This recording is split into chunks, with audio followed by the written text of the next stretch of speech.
Pemilihan umum semakin dekat. Sejumlah bakal calon presiden yang telah dideklarasikan tengah mondar-mandir mencari calon pendamping alias bakal calon wakil presiden, termasuk Ganjar Pranowo yang telah diusulkan PDIP. Wah, lagi sibuk ya?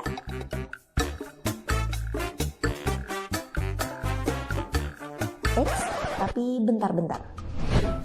Sebelum ngomongin siapa sosok cawapres yang lagi diincar, kita bahas dulu elektabilitas Ganjar Pranowo.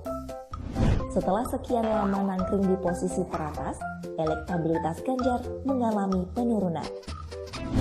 Jajak pendapat Litbang Kompas menunjukkan bahwa elektabilitas bakal calon presiden Prabowo berada di urutan pertama dengan raihan 24,5%. Survei yang berlangsung 29 April hingga 10 Mei 2023 itu menunjukkan tiga besar bakal calon presiden masih diisi oleh Prabowo Subianto, Ganjar Pranowo, dan Anies Baswedan. Tingkat elektoral Prabowo meningkat 6,4% dibanding survei yang sama pada Januari 2023. Sementara itu, elektabilitas Ganjar berada di angka 22,8%. Hasil itu menunjukkan penurunan 2,5% ketimbang survei Januari 2023. Alhasil, baca pres yang diusung PDIP turun ke posisi kedua karena disusul oleh Prabowo. Hasil sama juga terjadi pada survei LSI Denny Ja. Jajak pendapat yang dilakukan pada Mei 2023 menunjukkan elektabilitas Ganjar berada di angka 31,9%. Sementara Prabowo Subianto di angka 33,9%. Menurut peneliti LSI, banyak faktor yang mempengaruhi turunnya elektabilitas Ganjar Pranowo. Sabar ya Pak.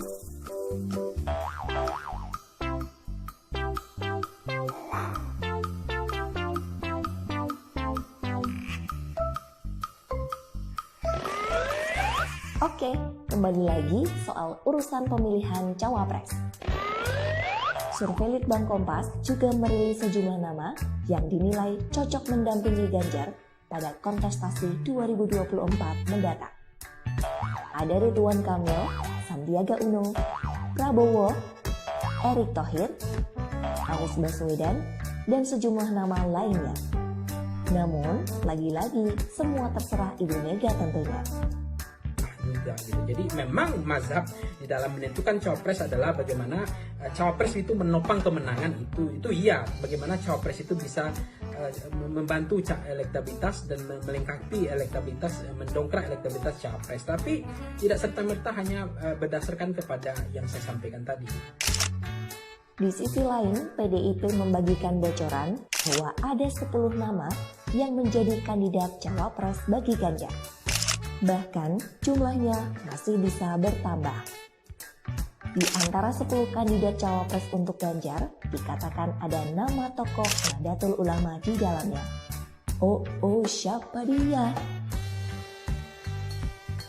Belakangan berhembus kabar bahwa tokoh NU yang dimaksud adalah Imam Besar Masjid Istiqlal, Nasaruddin Umar.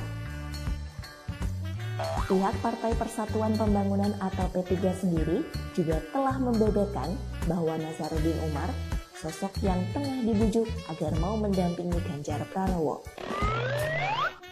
Sementara itu, Ketua DPP PDIP Puan Maharani menyebut banyak kalangan masuk dalam daftar cawapres yang mendampingi Ganjar Pranowo, termasuk Nasaruddin Umar.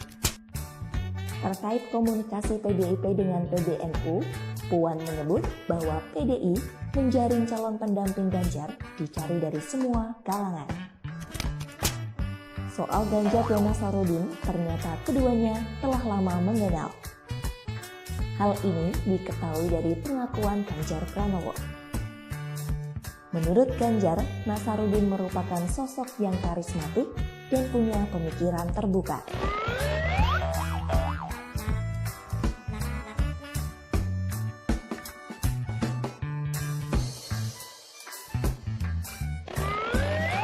Menanggapi isu dirinya masuk dalam daftar nama cawapres untuk Ganjar, Nazarudin menyebut bahwa ia tak pernah bermimpi menjadi seorang cawapres. Terkait itu, ia juga mengaku belum menjalin komunikasi dengan PDIP.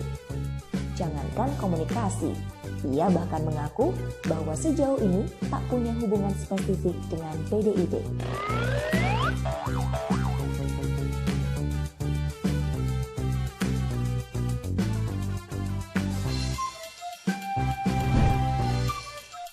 Aduh, mana nih yang benar?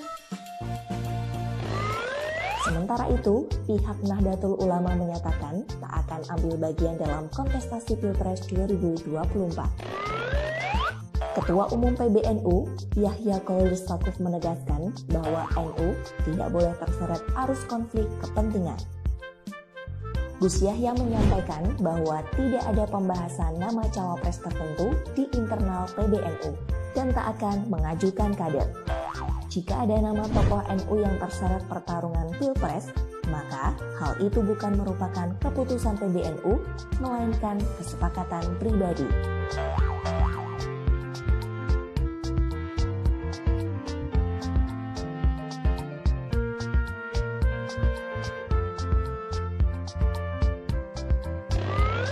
Saya pikir besok ini pertarungan cawapres bukan lagi pertarungan antara nasionalis dan religius, tapi akan lebih pertarungan rekam jejak, track record, kompetensi, kapasitas, apalagi generasi Gen Z milenial kita angkanya 60% yang mereka memilih berdasarkan rasional dan psikologis gitu, kritis dan betul-betul memperhatikan track record dan seterusnya. Bahwa NU tetap menjadi rebutan saya pikir oleh calon presiden, apakah itu Anies, mungkin dari Ganjar, tetapi belum tentu sepanjang besok kebutuhan calon presiden tidak lagi blok ideologis.